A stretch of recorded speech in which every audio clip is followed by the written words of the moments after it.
அனைவருக்கும் வணக்கம். 5 திணைகளை பாடிய புலவர்கள். குறிஞ்சித்திணை முதல் ஒன்று. குறிஞ்சித்திணை பாடியவர் கபிலர். குறிஞ்சித்திணை பாடியவர் கபிலர். இரண்டாவது, முல்லைத்திணை பாடியவர் பேயனார். முல்லைத்திணை பாடியவர் பேயனார்.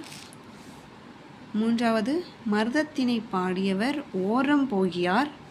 மருதத்திணை பாடியவர் ஓரம்போகியார். நெய்தல் திணை பாடியவர் அம்மூவனார். நெய்தல் திணை பாடியவர் அம்மூவனார்.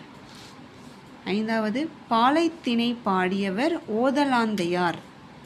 பாலைத்திணை பாடியவர் ஓதலாந்தையார்.